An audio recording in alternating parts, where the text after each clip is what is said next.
நம்முடைய பிதாவாகி தேவனாலும் கர்த்தராகிய இயேசு கிறிஸ்துவினாலும் உங்களுக்கு கிருபையும் இரக்கமும் சமாதானமும் உண்டாவதாக. 100 நாள் கட்டுகளை உடைக்கும் சுத்திகரிப்பு ஜெபம். தினம்தோறும் ஒரு வேத பகுதி நாம் தியானித்து ஜெபிக்கிறோம். வெளிப்படுத்தின விசேஷம் 2ஆம் அதிகாரம் 4 மற்றும் 5 வசனங்கள். ஆனாலும் நீ ஆதியில் கொண்டிருந்த அன்பை விட்டாய் என்று உன் பேரில் எனக்கு குறை உண்டு. ஆகையால் நீ இன்ன நிலைமையிலிருந்து விழுந்தாய் என்பதை நினைத்து மனம் திரும்பி ஆதியில் செய்த கிரியைகளை செய்வாயாக. இல்லாவிட்டால் நான் சீக்கிரமாய் உன்னிடத்தில் வந்து நீ மனம் திரும்பாத பட்சத்தில் உன் விளக்கு தண்டை அதினின்று நீக்கி விடுவேன். ஹல்லேலூயா. இன்னைக்கு செய்தி என்ன அப்படின்னா, மனம் திரும்பாத பட்சத்திலே வரக்கூடிய தண்டனை எழுதப்பட்டிருக்கு. இன்னொரு பக்கம் மனம் திரும்பாமல் இருக்கும்போது அவங்களுடைய வாழ்க்கையில இருள் இருக்கும். அதையும் அறிந்து கொள்ள வேண்டும். நீ ஆதியில் கொண்டிருந்த அன்பை விட்டாய். சில குடும்பத்திலே வாலிப பிள்ளைகள் திருமணத்திற்காக ஜெபம் பண்ணுவாங்க. நல்ல மாப்பிள்ளை வேணும், நல்லா படிச்சிருக்கணும், நல்ல போஸ்ட்ல இருக்கணும்னு சொல்லி நிறைய ஜெபம் பண்ணுவாங்க. கர்த்தருடைய கிருபையினாலே தேவன் அதே போல அந்த குடும்பத்துக்கு எல்லா விதமான வாசல் திறந்து தருவார். ஆனா கொஞ்ச நாள் கழிச்சு பார்த்தா இவனுடைய ஜெப வாழ்க்கை இருக்காது. தேவன் கேட்டதை கொடுத்துட்டாரு. ஆனால் இவங்க யாரை மறந்துடுவாங்க, இல்லை யாரை அசட்டை பண்றாங்க அப்படி சொல்லி பார்க்கும்போது ஆதியில் உள்ள அன்பு இருக்காது. நீ ஆதியில் கொண்டிருந்த அன்பை விட்டாய். ரட்சிக்கப்பட்ட புதுசுல, ஞானஸ்தானம் எடுத்த புதுசுல சர்ச்சைக்கு ஃபர்ஸ்ட் ஆரம்ப காலத்துல போகும்போது கர்த்தர் பிரியமானபடி எப்படிலாம் வாழணும், நிறைய காரியங்கள் ஆசையா செய்வாங்க. சர்ச்சை 9 மணிக்கு ஆரம்பிக்க 10 மணிக்கு ஆரம்பிக்க அப்படின்னா 1/4 மணி நேரம் இல்லை அரை மணி நேரம் முன்னாடிலாம் அழகா வீட்டை விட்டு கிளம்பிடுவாங்க. ஒரு 1/4 மணி நேரம் முன்னாடி போய் சர்ச்சில் போய் உட்காந்துருப்பாங்க. ஆனா இப்போ இந்த கடைசி காலத்துல எப்படி இருக்கிறாங்க அப்படின்னு சொல்லி பார்க்கும்போது 9 மணிக்கு சர்ச்சை ஆரம்பிக்க 10 மணிக்கு சர்ச்சை ஆரம்பிக்க அப்படின்னா 10:30 மணிக்கு போய் உட்காந்துருப்பாங்க. அப்படின்னா என்ன அர்த்தம் அப்படின்னா, கேட்டால் முடியலம்பாங்க, இல்லை டைம் இல்லை அப்படிம்பாங்க, கொஞ்சம் ஒரு அசால்ட்டு, இப்படி நம்ம நிறைய சொல்லலாம். நீ ஆதியில் கொண்டிருந்த அன்பை விட்டாய். ஃபர்ஸ்ட் சொந்த ரட்சரா இயேசு சொந்த ரட்சரை ஏற்றுக்கொள்ளும் போது, ஆலயத்துக்குள்ள போகும்போது சரி, 24 மணி நேரம் வாழ்க்கையிலே காலையில் தூங்கி எந்திரிச்சோடனே முழங்கால் போட்டு ஜெபம் பண்ணுறது, கையில் ஒரு அதிகாரம் பைபிள் எடுத்து வாசிக்கிறது, நைட்டு படுக்கும்போது யோசித்து பார்க்கறது, ஆசையாக தேவனை தேடுவாங்க. தேவனை ஆசையாக தேடுவாங்க. அபிஷேகத்தை பெற்றுக்கொள்ளணும், பரிசுத்தாவை பெற்றுக்கொள்ளணும், எனக்கும் வரங்கள் வேணும், எனக்கும் நிறைய ஆவிக்குரிய வாழ்க்கையில் வளரணும், நானும் பைபிளை வாசின்னு சொல்லி ஆசையாக அதிகமாக செய்வாங்க. ஒரு 6 மாதம், 1 வருஷம், 2 வருஷம், 3 வருஷம், 4 வருஷம், 5 வருஷம், 10 வருஷம், 20 வருஷம் ஆகும்போது அந்த ஆசைகள் இன்னும் அதிகமாக இருக்கா, இல்லை ஃபுல்லாக அப்படியே குறைஞ்சிட்டா, அதை கண்டுபிடிக்கணும். இன்னைக்கு என்ன கண்டுபிடிக்க போறோம் அப்படின்னா, நான் நல்ல ஸ்பிரிச்சுவல் வாழ்க்கையில் இருந்தேன், ஆனால் இன்னைக்கு என் நிலைமை எப்படி இருக்கு? நான் நல்ல தேவனோடு நடந்துட்டு இருந்தேன். வெளியில புறப்பட்டு போகும்போதும் வசனத்தை என் இருதயத்தில் வச்சிருப்பேன். அந்த வசனத்தை நான் யோசித்து பார்த்தே வண்டி ஓட்டிட்டு இருப்பேன் அப்படின்னு சொல்லி நிறைய சொல்லுவோம். ஆனா இன்னைக்கு நம்ம நிலைமை எப்படி இருக்கு? நான் சர்ச்சில் வேலை பார்க்கும்போது கர்த்தருடைய கிருபையினாலே அந்நிய பாஷை அந்த கிஃப்ட் கொடுத்தாரு. காலையில தூங்கி எழுந்திரிச்ச உடனே சர்ச்சில் இருக்கும்போது சரி, வெளியில புறப்பட்டு போகும்போது சரி, நல்ல மனசுக்குள்ள அந்நிய பாஷை பேசிக்கிட்டே இருப்பேன். ஒரு நாளைக்கு ஒரு 7 மணி நேரம் 8 மணி நேரம் நல்லா அந்நிய பாஷை பேசுவேன். அது எனக்கு கொடுக்கப்பட்ட கிஃப்ட். ஆதியில் உள்ள அன்பு எப்படி இருக்கு, இன்னைக்கு என்னுடைய வாழ்க்கையில் எப்படி இருக்கு? தேவன் எதை பார்ப்பார் அப்படின்னா, ஆசையா நீ கேட்டு வாங்குறல்ல, இன்னைக்கு நீ எப்படி பேசுற அப்படின்னு சொல்லி பார்ப்பார். அதுக்குதான் என்ன செய்யணும் அப்படின்னா, நிறைய வேலையை இழுத்துடக்கூடாது. நமக்கு தேவனோடு முதல்ல தொடர்பு. ஒரு மனுஷன் தேவனோடு தொடர்புல இருக்கிறான் அப்படின்னாலே அவனோட வாழ்க்கையில் எந்த கம்ப்ளைண்ட்டும் வராது. தேவனை விட்டு தள்ளி போகும்போது தான் அதுக்கப்புறம் ரொம்ப ஆவிக்குரிய வாழ்க்கையில் வளர முடியல, என்னன்னு தெரியல அப்படின்னு சொல்லி புலம்பிட்டு இருப்பாங்க. சில குடும்பத்தில் என்ன பண்ணுவாங்க அப்படின்னா, வீட்டில் ஏதாவது ஒரு நல்ல காரியம் நடக்கணும் அப்படின்னு சொல்லி இருதயத்தில் தீர்மானம் பண்ணிட்டு டெய்லி ஸ்தோத்திரப்படி சொல்லிகிட்டே இருப்பாங்க. 1000 ஸ்தோத்திரப்படி சொல்கிறவங்களும் இருக்கிறாங்க, 500 ஸ்தோத்திரப்படி சொல்கிறவங்களும் இருக்கிறாங்க. அவங்க எதுக்காக பொருத்தனை பண்ணி ஜெபம் பண்ணாங்களோ அது நிறைவேறினதுக்கப்புறம் ஸ்தோத்திரப்படி சொல்கிறத விட்டுருவாங்க. அதான் எனக்கு தான் நடந்துட்டலாம் அப்படிம்பாங்க. ஆரம்ப காலத்திலே ரட்சிக்கப்பட்டு ஆரம்ப காலத்திலே என் கணவர் ரட்சிக்கப்படணும், என் பிள்ளை ரட்சிக்கப்படணும்னு சொல்லி வீட்டில் தனி ஜெபம் பண்ணிட்டு இருப்பாங்க, குடும்ப ஜெபமும் பண்ணிட்டு இருப்பாங்க. தேவன் குடும்பத்தை ஆசீர்வதிப்பாரு, கணவர் ஞானஸ்தானம் எடுத்துருவாங்க, பிள்ளைகளுக்கு ஞானஸ்தானம் எடுத்துருவாங்க, குடும்பமாக சர்ச்சைக்கு போக ஆரம்பிச்சிருவாங்க. ஆனால் எதை மட்டும் விட்டுருவாங்க அப்படின்னா குடும்ப ஜெபம் மட்டும் இருக்காது. இப்படி நம்ம ஒவ்வொரு பாயிண்டாக சொல்லும்போது நிறைய வேலையில நம்முடைய வாழ்க்கையில் நம்ம கூட விட்டுருப்போம். ஆதியில் உள்ள அன்பு அப்படின்னா அதிகால வேளையில எழும்பி தேவனை தேடிட்டு இருப்பாங்க. 4 மணிக்கு 5 மணிக்கு எந்திரிச்சு ஸ்தோத்திர பலி செலுத்திட்டு இருப்பாங்க, பாட்டு படிச்சு ஜெபம் பண்ணுவாங்க, எல்லாம் பர்ஃபெக்டாக நடக்கும். ஆனால் இன்னைக்கு நிலைமையில பார்த்தா எந்திரிக்கவே முடியல பிரதர், நைட்டு மாத்திரை போட்டு தான் தூங்குறேன், உடம்பு சரியில்லை, முடியல, நிறைய காரணங்கள் சொல்லிட்டு இருப்பாங்க. ஆனால் முயற்சி இருக்காது. ஏன்னா எனக்கு முடியல அப்படின்ட்டுருவாங்க. ஆனால் ஆசை இருக்கும், ஆனால் முயற்சி இருக்காது. இப்படி நம்ம நிறைய குடும்பத்தை சொல்லலாம். சில குடும்பத்திலே காலைல தூங்கி எந்திரிச்சு முதல்ல பைபிள் வாசிச்சுட்டு அப்புறம் படிக்கிற பிள்ளைகள் பாடத்தை படிப்பாங்க.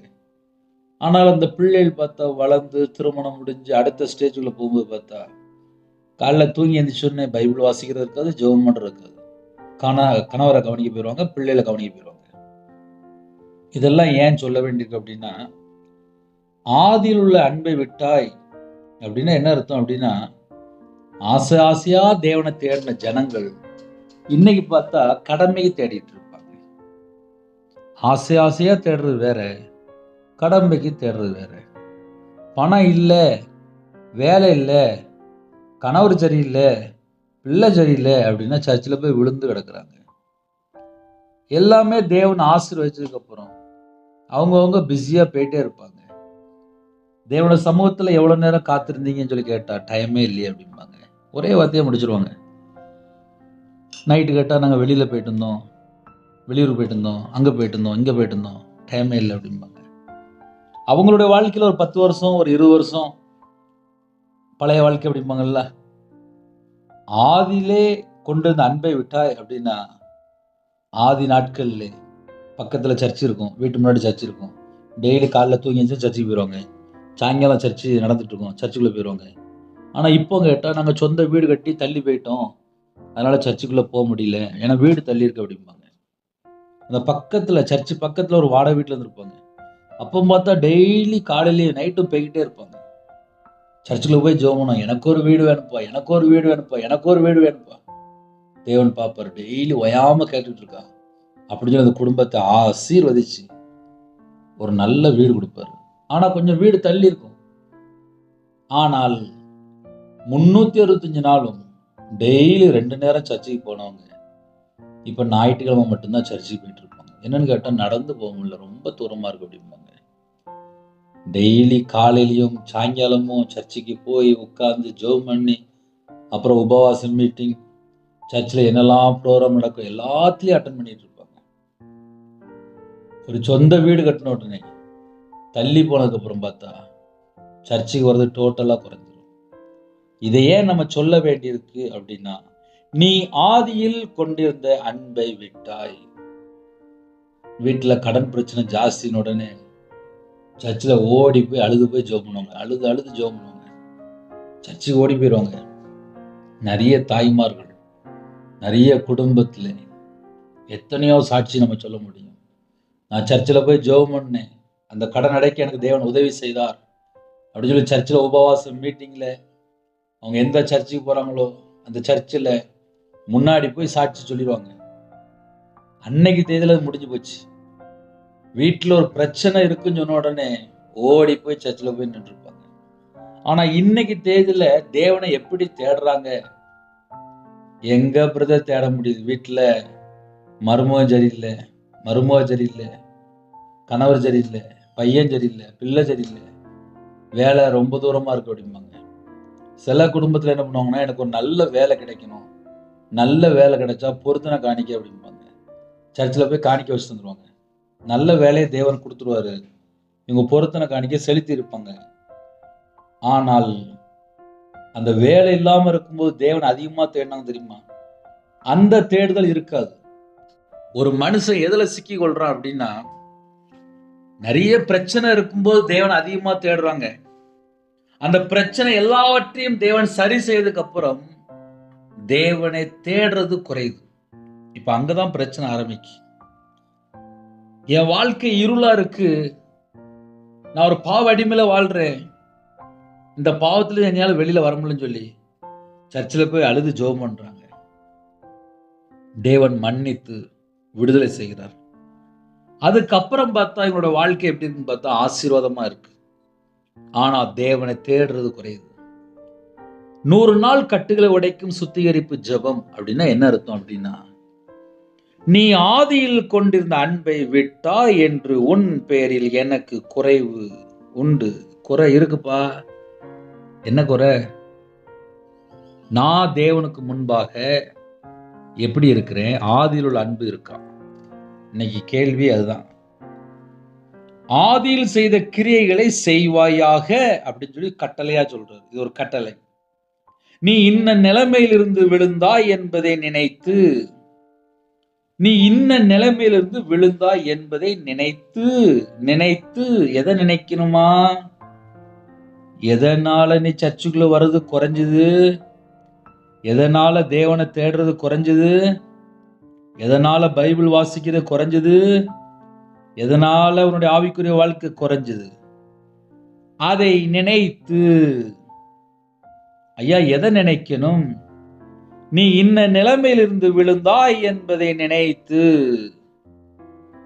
சில குடும்பத்துல என்ன பண்ணுவாங்க அப்படின்னா, வாலிப வயசுல ரட்சிக்கப்பட்டு ஞானஸ்தானம் எடுத்து, முழு ஞானஸ்தானம் எடுத்து, ஆவிக்குரிய சர்ச்சைக்கு போறேன்பாங்க, அந்நிய பாஷை பேசுறேன்பாங்க, எனக்கு பரிசுத்தாவின் வரத்தினால நிரப்பியிருக்காருப்பாங்க. என்ன என்ன என்ன ஸ்டேட்மெண்ட் எல்லாம் வெளியில வந்துட்டு இருக்கும்.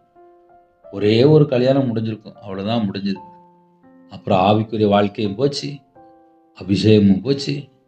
அப்புறம் பார்த்தா கேட்டா கணவர் சரியில்லை அப்படிம்பாங்க. ஞாயிற்றுக்கிழமை சர்ச்சைக்கு போனீங்களா? இப்போ போகல அப்படிம்பாங்க. நானே சரியில்லை அப்படிம்பாங்க. ஆனா வாலிப வயசுல பார்த்தா ஃபயரா இருப்பாங்க. அபிஷேகம் இறங்கிட்டோன்னு உடனே அவ்வளவு அபிஷேகத்தை பெற்று கொண்டுட்டு அவங்களோட வாழ்க்கை கொஞ்ச நாள் கழிச்சு எப்படின்னு சொல்லி பார்க்கும்போது பின்தங்கின நிலைமை. இப்ப இன்னைக்கு செய்தி என்ன அப்படின்னா, நீ இன்ன நிலைமையிலிருந்து விழுந்தாய் என்பதை நினைத்து. ஐயா உலகத்துக்குள்ள போன காரியத்தை இப்ப நம்ம பேச வரல. இன்னைக்கு அது சப்ஜெக்ட் கிடையாது.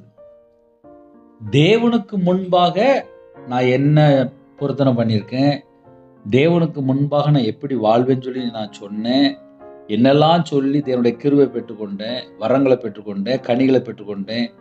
இன்னைக்கு அதுல நம்மளால நிலைத்து இல்ல உறுதியா இருக்க முடியுதா? நிலைத்து இருக்க முடியுதா? அதுதான் முக்கியமான பாயிண்ட். ஏன்னா நிறைய வேலையில கர்த்தரை விட்டு தள்ளி போறதுக்கு உலகத்துக்குள்ள ஏகப்பட்டது இருக்கு.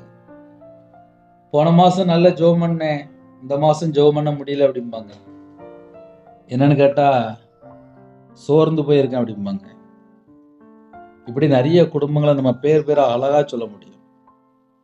கணவன் மனைக்குள்ள சின்ன பிரச்சனை வந்த உடனே ஜெபம் பண்றது நின்றோம். என்னன்னு கேட்டா வீட்டுல சண்டை போட்டிருப்பாங்க. ஆனா இவங்க அபிஷேகத்தை பெற்றுக்கொள்றதுக்காக பல நாட்கள் உபவாசம் இருந்தவங்கலாம் ஜெபம் பண்ணியிருப்பாங்க. எனக்கு அபிஷேகம் வேணும்ப்பா, என்னை அபிஷேகம் பண்ணுங்க பண்ணுங்க பண்ணுங்கன்னு சொல்லி கேட்டு கேட்டு கேட்டு அபிஷேகத்தை வாங்கிட்டு இன்னைக்கு பார்த்தா அனலும் இல்லாமல் குளிரும் இல்லாமல் இருப்பாங்க. அப்ப செய்தி என்ன அப்படின்னா, ஒரு மனுஷன் எப்படி வாழ்றான்? வசனம் தெளிவாக போட்டிருக்கு. வெளிப்படுத்தின விசேஷம் 3:16. இப்படி நீ குளிருமின்றி அனலுமின்றி வெதுவெதுப்பா இருக்கிறபடினால் உன்னை என் வாய் நின்று வாந்தி பண்ணி போடுவேன். அப்படின்னா என்ன அர்த்தம் அப்படின்னா, ஒன்று குளிராரு இல்லை அனலாரு அப்படிங்கிற நிறைய வேலையில் 2 பக்கம் போயிட்டு இருப்பாங்க.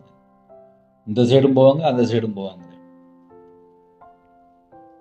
என்ன பொசிஷன்ல இருக்கிறோம், தேவன் நம்மளை எப்படி உயர்த்தினாரு, இன்னைக்கு நான் தேவனை எப்படி தேடுறேன், இன்னும் அதிகமா தேடுறேன்னா இல்ல குறையா தேடுறேன்னா, ஜெப வாழ்க்கை குறைஞ்சிருக்கா இல்ல வேத வாசிப்பு குறைஞ்சிருக்கா, இல்ல ஸ்தோத்திர பலி செலுத்துறது குறைஞ்சிருக்கா, இல்ல தேவனை துதிக்கிறது குறைஞ்சிருக்கா, இதெல்லாம் நம்ம கொஞ்சம் யோசித்து பார்த்தால் இன்னுமாக ஆவிக்குரிய வாழ்க்கையிலே வளர்றதுக்கு பிரயோஜனமாக இருக்கும். நீ ஆதியில் கொண்டிருந்த அன்பை விட்டாய் என்று உன் பேரில் எனக்கு குறைவுண்டு, ஆகையால் நீ இன்ன நிலைமையிலிருந்து விழுந்தாய் என்பதை நினைத்து. நீ இன்ன நிலைமையிலிருந்து விழுந்தாய் என்பதை நினைத்து. அப்போ அது நமக்கு கண்டிப்பா தெரிஞ்சு இருக்கும். நான் எதுல விழுந்துட்டேன், நான் எந்த பாவத்துல விழுந்துட்டேன், எந்த அக்கிரமத்துல விழுந்துட்டேன், நான் எதனால கீழே விழுந்து போய் கிடக்கிறேன், அது கண்டிப்பா எனக்கு தெரியும். இப்போ நானே இருக்கேன், வண்டி வேகமாக ஓட்டுறேன், ஒரு சின்ன ஒரு விபத்து அப்படின்னா கீழே விழுந்துட்டேன்னு தெரியும், நான் தான் வேகமாக போனேன் அப்படின்னு. அப்படின்னு என்ன அர்த்தம் அப்படின்னா, எதனால ஒரு ஆக்சிடென்ட் ஆச்சு அப்படின்னு சொல்லி முதல்ல நமக்கு தெரியும். அதே போல ஸ்பிரிச்சுவல்ல ஒரு மனுஷன் எதனால விழுந்து போயிட்டான், இன்னும் கூட கொஞ்சம் ஆழமா சொல்றேனே, பரிசுத்த ஆவியானவர் அடிக்கடி நம்ம கூட பேசிட்டு இருப்பார். யோவான் எழுசுவிசேஷம் 16ஆம் அதிகாரம் 8ஆம் வசனத்துல அழகா எழுதப்பட்டிருக்கு. அவர் வரும்போது, அவர் வந்து, பரிசுத்த ஆவியார் வந்து, ஆவியானவர் வந்து பாவத்தை குறித்தும் நியாய தீர்ப்பை குறித்தும் நீதியை குறித்தும் உலகத்தையே கண்டித்து உணர்த்துவாராம். பாவத்தை குறித்து கண்டித்து உணர்த்தும் போது சில குடும்பத்தில் என்ன நடக்கும் அப்படின்னா, தெரிஞ்சதுக்கு அப்புறம் மறுபடியும் துணிகரமான பாவம் பண்ணுவாங்க. அது மீறுதல். தெரிஞ்சு மறுபடியும் தப்பு பண்ணிட்டே இருப்பாங்க. அது அக்கிரமம். ஆக மொத்தம் மனம் திரும்பாமல் மறுபடியும் பழைய வாழ்க்கைக்குள்ள போயிடுவாங்க. அப்ப பரிசுத்த ஆவியானவர் கண்டித்து உணர்த்தும் போது, கீழ்ப்படியாம இருக்கும் போது பரிசுத்த ஆவியான் துக்கப்படுவார். நீ இன்ன நிலைமையிலிருந்து விழுந்தாய் என்பதை நினைத்து ஆவியானவர் பல முறை எச்சரிப்பு கொடுப்பார். மனம் திரும்பு, நீ செய்கிற பாவம் அப்படின்னு சொல்லி ஆவியானவர் கண்டித்து உணர்த்துவார். அப்படி கண்டித்து உணர்த்தும் போது ஒரு மனுஷன் கீழ்ப்படிஞ்சிட்டான் அப்படின்னா ஆசீர்வாதம். இல்லை பிரதர், நாங்கள் கீழ்ப்படியில பிரதர், நாங்கள் அப்படியே தான் வாழ்றோம், ஒரு மாற்றம் வேண்டும். ஆவியானவர் நமக்கு கண்டித்து உணர்த்தும் போது அதில் நம்ம உடனே கீழ்ப்படிந்தால் மட்டும்தான் ஆசீர்வாதம். பல வேளையில் இந்த ஜென்ம சுபாவம், நம்முடைய பழைய எண்ணங்கள், அந்த மாம்ச கிரியைகள், இந்த பழைய காரியங்கள் தொடரும் போது ஆவிக்குரிய வாழ்க்கையில் வளர முடியாது. நான் இப்போ ரீசெண்டாக போன வாரம் ஒரு சகோதரிகிட்ட பேசிட்டு இருந்தேன். லெந்து காலத்திலே 40 நாளில் ஒரு முழு பைபிளை வாசித்து முடிச்சிட்டாங்க. ஆனால் அதுக்கப்புறம் அந்த சகோதரிகிட்ட பேசும்போது, நான் இப்போ பழைய மாதிரி பைபிள் வாசிக்கல அப்படின்னாங்க. லெந்து காலத்தில் அதிகமாக தேடினாங்க, அது முடிஞ்சதுக்கப்புறம் ரொம்ப தூரம் தள்ளி போயிட்டாங்க. அப்படின்னா என்ன அர்த்தம் அப்படின்னா, குடும்பத்தில் சின்ன பிரச்சனை வரும்போது முதல்ல பைபிள் வாசிக்க விட்டுருந்தாங்க, ஜெபம் பண்ணுறதை விட்டுருந்தாங்க, பக்கத்தில் தான் சர்ச்சை இருக்குது, சர்ச்சுக்கு போகிறத விட்டுருந்தாங்க. அப்படின்னு நம்ம நிறைய பாயிண்ட் சொல்ல முடியும். அதனால் எந்த நிலைமையில ஒரு மனுஷன் விழுந்து கிடக்கிறான் அவங்களுக்கு தெரியும். எந்த பாயிண்ட் அப்படின்னா, எதில் நம்ம விழுந்து கிடக்கிறோமோ அதைத்தான் நம்ம கரெக்டாக கண்டுபிடிக்கணும். அதை கண்டுபிடிச்சா மட்டும்தான் அந்த கட்டப்பட்ட நிலைமையிலேருந்து வெளியில் வர முடியும். சிலவங்களுக்கு தெரியும், இந்த நாடகம் பார்க்கக்கூடாது, சர்ச்சில் பேசும்போது இந்த நாடகம் பார்க்கக்கூடாது அப்படின்னு சொல்லி அவங்க இதயத்தில் ஆவியாக பேசியிருப்பார். செய்தி மூலியமாக எத்தனையோ மெசேஜ் மூலியமாக பேசியிருப்பார். ஆனால் என்ன பண்ணுவாங்க அப்படின்னா, எல்லாத்தையும் விட்டுருவாங்க, அந்த ஒரு நாடகத்தை மட்டும் விட மாட்டாங்க. ஆனால் சர்ச்சில் போய் ஜெபம் பண்ணியிருப்பாங்க, இந்த நாடகம் பார்க்கக்கூடாது சப்பா அப்படின்னு சொல்லி ஜெபம் பண்ணியிருப்பாங்க. ஆனால் வீட்டில் இருக்கும்போது சும்மா இருக்கும்போது மறுபடியும் அதே நாடகம் தான் பார்ப்பாங்க. அப்படின்னா என்ன அர்த்தம் அப்படின்னா, நீ இன்ன நிலைமையிலிருந்து விழுந்தாய் என்பதை நினைத்து, அதை நினைத்து பார்க்கணுமா, அதை நினைத்து மனம் திரும்பி. அப்போ எதிலிருந்து நாம் மனம் திரும்பணும்? மனம் திரும்பினா மட்டும்தான் கட்டுகளை உடைக்க முடியும். மனம் திரும்பினா மட்டும்தான் சுத்திகரிப்பு.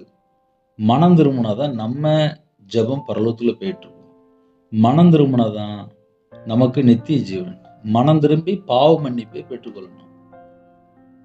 ஒரு பாவி மனம் திரும்பினால் பரலோகத்தில் மிகுந்த சந்தோஷம். சத்தியத்தை அறிவீர்கள், சத்தியம் உங்களை விடுதலையாக்கும். இன்னைக்கு யாரெல்லாம் இந்த செய்தி கேட்குறீங்களோ, நம்ம நார்மலா நம்ம இதயத்தில் கை வச்சாலும் தெரியும், நீ இந்த இடத்துல தான் விழுந்துட்ட, அதனால தான் உன்னுடைய 6 மாத வாழ்க்கை பைபிள் வாசிக்க முடியல, அதான் ஒரு 3 மாதம் போச்சு அப்படின்னு சொல்லி ஆவியார் உள்ள பேசுவார்.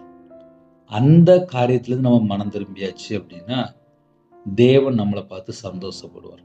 தேவன் நம்மளை பார்த்து சந்தோஷப்படும் போது நம்ம வாழ்க்கையில கட்டுகள் இல்லைன்னு அர்த்தம். சிம்பிளா சொல்றேனே, ஒரு மணி நேரம் ஜெபம் பண்றீங்க, இன்னைக்கு நம்மளுடைய வாழ்க்கை மறுபடியும் 1 மணி நேரம் நான் ஜெபம் பண்றேன்ப்பா அப்படின்னு சொல்லி தேவனுடைய சமூகத்தில் தாழ்த்தி அர்ப்பணிக்கும் போது இதுக்கு முன்னாடி என்னெல்லாம் இருக்கோ அது எல்லாவற்றையும் தேவன் மன்னிச்சுவார். மறுபடியும் நீங்க 1 மணி நேரம் ஜெபம் பண்றதுக்கு அர்ப்பணிச்ச உடனே மறுபடியும் ஜெப அபிஷேகம் தருவாரு. மறுபடியும் யாருக்காக ஜெபிக்க நினைக்கிறீங்களோ எல்லாவற்றையும் கர்த்தர் வெளிப்படுத்துவார். மறுபடியும் அந்த தரிசனத்தை வெளிப்படுத்துவார். மறுபடியும் சொப்பனம் தருவார், எல்லாம் தருவார். ஆனா நம்ம என்ன யோசிக்கணும் அப்படின்னா, ஆமாப்பா நான் இதுக்கு முன்னாடி ஜெபம் பண்ணும்போது எனக்கு தரிசனமா சொப்பனத்து மூலியமா என்கிட்ட பேசுவீங்க, இப்போ நான் கொஞ்ச நாளா ரொம்ப ஜெபம் பண்ணல, ரொம்ப சொப்பனம் நான் பார்க்கல, என்கிட்ட ஒரு சின்ன மிஸ்டேக் வந்துட்டுப்பா, என்னை மன்னிச்சிருங்கப்பா அப்படின்னு சொல்லி மனம் திரும்பும்போது, அதனால யாரெல்லாம் எப்படிப்பட்ட சூழ்நிலை இருக்கிறீங்களோ, ஒருவேளை ஆவிக்குரிய வாழ்க்கையில வளர நினைக்கிறீங்களா, இன்னுமா தேவனுடைய சமூகத்துல தாழ்த்துங்க. மனம் திரும்பி சிறு பிள்ளை போல மரம் சொல்லி போட்டிருக்கு. மனம் திரும்பி ஆதியில் செய்த கிரியைகளை செய்வாயாக. சில குடும்பத்தில் என்ன பண்ணுவாங்கன்னா நன்மை செய்வாங்க. மிஷினரிமாருக்கு காணிக்க கொடுப்பாங்க, ஊழியர்களை கவனிப்பாங்க, சர்ச்சில் போய் சர்ச் ஆரம்பிக்க முன்னாடி நிறைய ஹெல்ப் பண்ணுவாங்க. அப்படி நம்ம நிறைய சொல்லலாம். நிறைய குடும்பத்திலே நிறைய வேலை பார்த்துட்டு இருப்பாங்க. தேவனுக்காக பக்தி வைராக்கியமாக வாழ்ந்துட்டு இருப்பாங்க. சர்ச்சை போய் க்ளீன் பண்ணி கொடுப்பாங்க, அப்படி நிறைய செய்வாங்க. ஆனால் இப்போ கொஞ்ச நாளாக அதெல்லாம் செய்யாமல் இருப்பாங்க. கேட்டால் அங்கே போய் செஞ்சால் எனக்கு என்ன தப்பாக சொல்கிறாங்க, அப்படி சொல்கிறான்னு சொல்லிட்டு ஏகப்பட்ட செய்யாமல் இருப்பாங்க. ஆனால் மனசில் ஃபுல்லாக வேலை செய்யணும்னு சொல்லி ஆசை இருக்கும். ஆனால் வீட்டில் ஒத்துக்கிட மாட்டேங்காங்க அப்படின்னு சொல்லி செய்யாமல் இருப்பாங்க. உங்கள் இருதயத்துக்குள்ள ஒருவேளை ஆவியான மறுபடியும் பேசிட்டே இருந்தால் நீங்கள் மறுபடியும் அந்த வேலையை போய் செய்யுங்க. ஆதியில் செய்த கிரியைகளை செய்வாயாக. இதுக்கு முன்னகுட்டி நம்ம எதெல்லாம் செஞ்சுட்டு இருந்தோமோ அதை மறுபடியும் போய் செய் அப்படிங்கிற. ஹல்லேலூயா. இல்லாவிட்டால் நான் சீக்கிரமாய் உன்னிடத்தில் வந்து, மனம் திரும்ப பட்சத்திலே நான் சீக்கிரமாய் உன்னிடத்தில் வந்து அப்படிங்கிறது. தேவன் கோவப்பட்டா எப்படி இருக்கும்? நீ மனம் திரும்ப பட்சத்திலே உன் விளக்கு தண்டை அதினின்று நீக்கி விடுவேன்.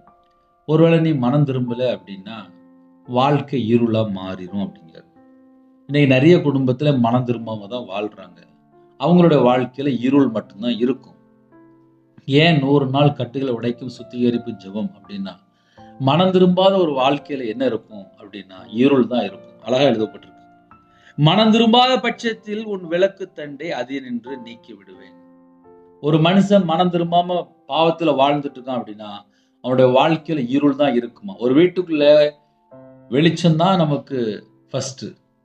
ஒரு வீட்டுக்குள்ள போறோம், முதல்ல போய் லைட்டு போடுறோம். அதே போல நமக்கு தேவன் வெளிச்சத்தை தந்திருக்காரு. அந்த வெளிச்சத்தை மட்டும் ஆஃப் பண்ணியாச்சு அப்படின்னா எல்லாமே இருளா மாறிடும்.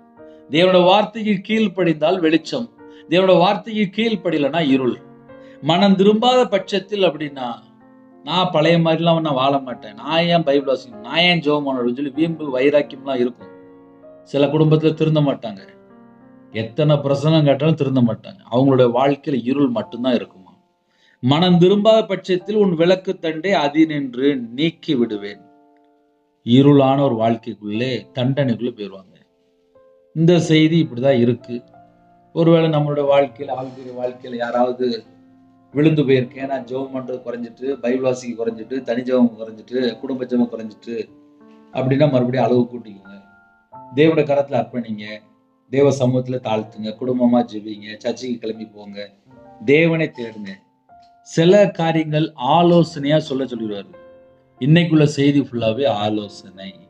உங்க வாழ்க்கையில எங்கெல்லாம் கர்த்தரை விட்டு தள்ளி போயிருக்கிறீங்களோ அதை உணர்ந்து கர்த்தர் பக்கம் மனம் திரும்பினா மட்டும்தான் அந்த கட்டுகள் உடைக்கப்படும். சர்ச்சுக்கே போக மாட்டாங்களாம், கீழ்ப்படியவே மாட்டாங்களாம், துணிகரமா வாழ்வாங்களாம், எப்படி கட்டு உடையும்? நம்ம நார்மலா யோசிச்சு பார்ப்போமே. ஊழியக்காரங்களாம் தப்பா பேசிட்டு இருப்பாங்க, பரிசுத்தவானா தப்பா பேசிட்டு இருப்பாங்க, நீதிமானை பயக்கிறவன் குற்றவாளி சொல்லி போட்டு. அதனால எந்த இடத்துல நம்ம மாட்டிக்கிறோம் நமக்கு தெரியாது.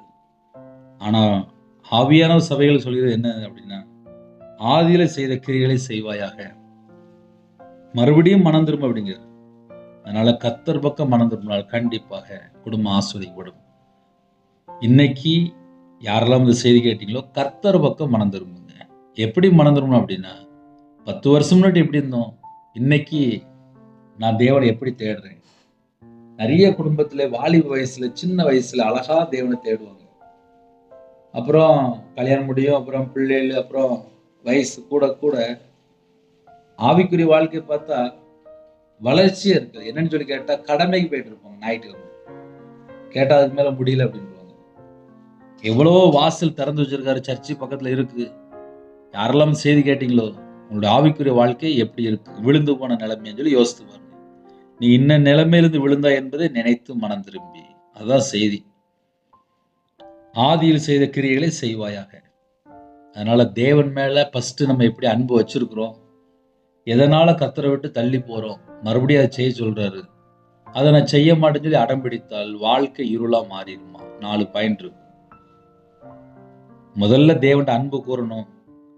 இல்லை நான் கொஞ்சம் இப்போ கம்மியாக தான் அன்பு கூறுறேன் அப்படின்னா மறுபடியும் அன்பு கூறுங்க. அன்பு கூர்ந்தாச்சு அப்படின்னா பிரச்சனை முடிஞ்சிட்டு மறுபடியும் செய்ய அப்படிங்கிறது. இல்லை நான் செய்ய மாட்டேன், நான் இப்படியே தான் இருப்பேன், நான் வீம்பு வைராக்கியத்தில் நான் வாழ்வேன் அப்படின்னா வாழ்க்கை இருளாயிரும். அந்த இடத்துல ஃபுல்லாக பிசாசுடைய கிரியைகள் தான் இருக்கும். அதனால் செய்தி 2 விதமாக இருக்குது. கட்டுகளை உடைக்கணும் அப்படின்னா தேவன் பக்கம் எந்த சூழ்நிலை நம்ம கர்த்தரை விட்டு வெளியில் வந்தோமோ மறுபடியும் கர்த்தர் பக்கம் மனம் திரும்பணும். அதே போல் நான் மனம் திரும்ப மாட்டேன், நான் அப்படியே தான் இருப்பேன் அப்படின்னா வாழ்க்கை இருளான பகுதிக்குள்ளே இருக்கும். சத்தியத்தை அறிவீர்கள், சத்தியம் உங்களை விடுதலையாக்கும். குமாரன் விடுதலையாக்கினால் மெய்யாகவே விடுதலை ஆவீர்கள். அதனால் ஆவியானவர் பேசும்போது அந்த சத்தத்துக்கு நீங்கள் கீழ்ப்படிந்தால் போதும். சின்ன ஜெபம் பண்ணி முடிப்போமா? கண்களை மூடி நாம் ஜெபம் செய்வோம். அன்பின் கர்த்தாவே, நன்றியோடு துதிக்க சொல்லிடும்ப்பா. கொடுக்கப்பட்ட சத்தியத்துக்காக ஸ்தோத்திரம்ப்பா. மனம் திரும்பி சிறு பிள்ளை போல மாறணும். நீ இன்ன நிலைமையிலிருந்து விழுந்தா என்பதை நினைத்து மனம் திரும்பி ஆதியில செய்த கிரியைகளை செய்வாயாக. ஒரு கட்டளையா சொல்லியிருக்கீங்கப்பா, அன்போட சொல்லியிருக்கீங்க. மனம் திரும்பா பட்சத்துலதான்ப்பா எச்சரிப்பு வருது. நாங்க எல்லாரும் மனம் திரும்புறோம். எந்த குடும்பத்துல எந்த பாவ காரியத்திலே கட்டப்பட்டிருக்காங்களோ அந்த கட்டுகளை உடைத்து உங்க பிள்ளைகளை சுத்திகரித்து உங்க ரத்தத்தினால கழுவி மறுபடியும் கர்த்தருக்காக நாங்கள் எழும்பி பிரகாசிக்கணும். அப்படிப்பட்ட கிருபைகளை தாங்க. இணைந்துகிற எல்லா குடும்பத்தையும் கர்த்தர் ஆசீர்வதிக்கணும். குறைகள் குற்றங்களை மன்னித்து பிள்ளைகளை பரிசுத்தப்படுத்தி உங்களுடைய கிருபையால் நிரப்பி உங்களுடைய ரத்தத்தினால் கழுவி சுத்திகரித்து ஆசிரியங்க. எல்லா தேச ஜனங்களையும் கர்த்தர் வேலையடைங்க. எத்தனையோ குறைகள் எங்களுடைய வாழ்க்கையில் உண்டு. கொரோனா நேரத்தில் எத்தனையோ குடும்பத்தில் அதிகமாக ஜெபம் பண்ணாங்க, குடும்ப ஜெபம் இருந்துச்சு, கையில் பைபிள் எடுத்து வாசித்தாங்க. ஆனால் இப்போ எங்களோட வாழ்க்கையில் எவ்வளவோ குறைஞ்சிருக்கு.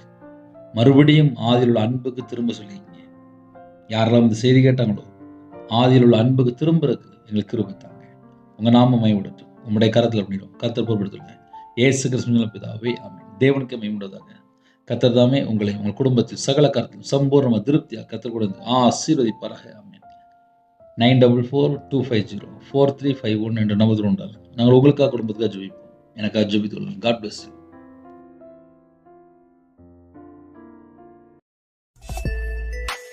Thanks for watching. Please subscribe our channel. Click the like and share. Click the bell. God bless you.